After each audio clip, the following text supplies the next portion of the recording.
आ आ आई. Yes. ब ब बदक. क क कणीदार. आ ख ख खमंग. ग ग गोकुळ तू. हा. अगदी घरच्यासारखं. कणीदार खमंग म्हणजेच गोकुळ तूप. शिरोडा वेळागर येथील ताज प्रकल्पाचं कोणत्याही परिस्थितीमध्ये ऑनलाईन किंवा प्रत्यक्ष भूमिपूजन करू देणार नाही. जर असं झाल्यास किंवा प्रयत्न केल्यास सर्व वेळागरवासी आत्मदहन करणार असल्याचा जोरदार इशारा वेळागरवाडी येथील शेतकरी संघटनेचे नेते राजेंद्र आंदुलेकर यांनी दिलाय. या क्षेत्रात 143 एकर आम्ही ताजला जमीन त्यांच्याने हस्तांगत केलेले आहे. त्याच्यातली आम्ही 9 हेक्टर जमीन त्यांच्याकडनं मागतोय. आमचे गावठाण आहे, घरं आहेत, त्याच्यात आमची माडबागायती आहे, शेती दुबारपिकी आहे आणि आम्ही सगळे भूमिहीन शेतकरी आहोत, अल्पभूधारक शेतकरी आहोत. त्यासाठी आमची एवढीच मागणी आहे त्यांच्याकडे, आमची 9 हेक्टर जमीन आम्हाला तोंडी नाही पाहिजे, आम्हाला लेखी स्वरूपात पाहिजे. जोपर्यंत लेखी स्वरूपात देत नाहीत तोपर्यंत आम्ही भूमिपूजन करायला कुठेही देणार नाही. वेळ प्रसंगी आम्ही आत्मदहन करू आणि जर जाऊन आत्मदहनाचा प्रयत्न करणार सगळे शेतकरी मिळून आत्मदहन करणार. आम्हाला 9 हेक्टर लेखी पाहिजे. 1992 सालापासून या लढ्याला ताज ग्रुपला ही जमीन ताज प्रोजेक्टसाठी दिली गेली. 60 एकरमध्ये हा प्रोजेक्ट होणार होता. या भागातल्या बेरोजगारांना रोजगार मिळेल या अपेक्षेने आणि त्यासाठी 95 बेरोजगारांची यादी सादर केली होती. त्या अपेक्षेने लवकरात लवकर हा सुरू होईल अशी अपेक्षा होती. पण त्यानंतरच्या काळात ह्या लढ्यामध्ये प्रत्यक्षात जादा जमीन घेण्याचा प्रयत्न शासनामार्फत झाला. ज्या ठिकाणी आम्ही 60 एकरमध्ये हा प्रोजेक्ट होणार अशा अपेक्षित होतो त्या ठिकाणी जवळजवळ 140-142 एकरपर्यंत जमीन घेतली गेली. याविरुद्ध मग स्थानिकांनी संघर्ष केला आणि या संघर्षामध्ये लाठीमार झाला. हा लाठीमारसुद्धा पुढे कोर्टामध्ये बेकायदेशीर ठरला.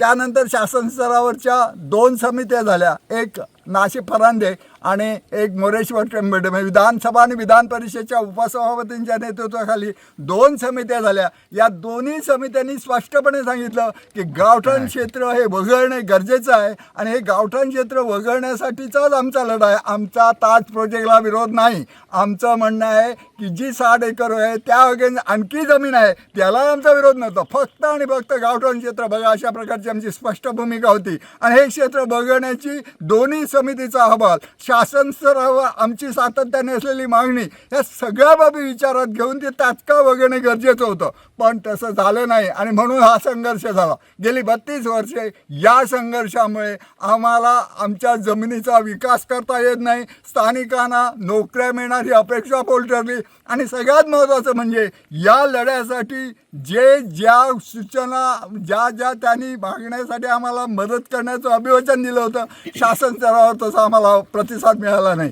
या ठिकाणी आता यापुढच्या काळामध्ये आमची अपेक्षा अशी आहे की लवकरात लवकर ही जमीन जी गावठाण क्षेत्रातली आहे, ज्या ठिकाणी सर्वे नंबर 39 आणि 9 हेक्टर क्षेत्र हे तात्काळ वगळून यावे. हे वगळणे अत्यंत गरजेचं आहे आणि हे वगळण्यासाठी आमची आग्रही मागणी आहे. आमचा ताज प्रोजेक्टला विरोध नाही. ताज प्रोजेक्ट व्हावा या आम्ही अपेक्षित त्यासाठीच आणला.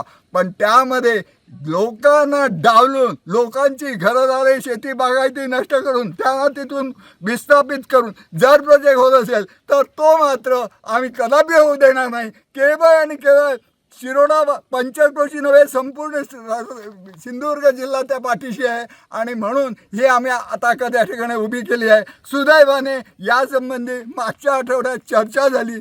या चर्चेमध्ये आम्ही ताजचे MD सूर्यवंशी साहेब आणि केसरकर साहेब, राजन दिले या सगळ्यांची चर्चा झाली आणि त्यांनी सुद्धा आम्ही शेतकऱ्यांच्या पाठीशी आहोत आणि निश्चितपणे आम्ही हे 9 हेक्टर क्षेत्र आणि जे वगैरे सर्व नंबर 39 बघू अशा प्रकारचं स्पष्ट अभिवचन दिलं आहे. आमचं म्हणणं यापुढे असं आहे की हे लेखी दिलं पाहिजे. हे लेखी दिल्याशिवाय आम्ही त्या ठिकाणी पायाभरणी समारंभ होऊ देणार नाही आणि म्हणून तो समारंभ झाला आम्ही त्याच्यामध्ये निश्चित सहभागी होऊ आणि त्यानंतर त्या काळात MTDC शासनाने MTDC मधून सुद्धा या जमिनी शेतकऱ्यांच्या ज्या भूमिपुत्रांनी वर्षानुवर्षे पिढ्यानपिढ्या कसल्या त्यांच्या नावे करून देण्याची जबाबदारी सुद्धा शासनाची राहील. शासनाने त्या लवकरात लवकर त्यांच्याही नावे कराव्या अशा प्रकारची आमची रास्त अपेक्षा आहे.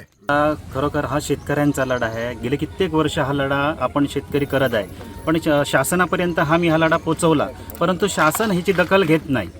खूप आम्ही प्रयत्न केले, 26 जानेवारी आंदोलन केले, आझाद मैदानावर आंदोलन केले. हे बघा आता संपूर्ण माझ्या पाठीमागे वस्ती आहे आणि शेती बागायती तुम्हाला दिसते समोरच. आम्हाला शासनाला एकच कळवायचं आहे की आज एक चांगली गोष्ट आहे की शासन आपलं सरकार हे आज आहे ते शेतकऱ्यांचं सरकार आहे, परंतु आज आमच्या शेतकऱ्यावर अन्याय होतो. बघा ना, आज पाठीमागे आम्ही सगळे शेतकरी आहे, महिला आहेत, संपूर्ण शेतकरी आहोत. त्यामुळे हा 9 हेक्टर कुठल्याही प्रकारे आम्हाला वगळून द्यावा. आणि एक महत्त्वाचं म्हटलं, हे बघा ग्रामपंचायतीमधून आम्हाला आम्ही सर्वात एकमुखी ठराव मंजूर केला की जोपर्यंत सर्वे नंबर 39 आणि 9 हेक्टर पर्यटन क्षेत्रातून वगळत नाही तोपर्यंत कुठल्याही प्रकारे शासनाला ताजच्या प्रकल्पाला कुठल्याही प्रकारे भूमिपूजन करायला देणार नाही.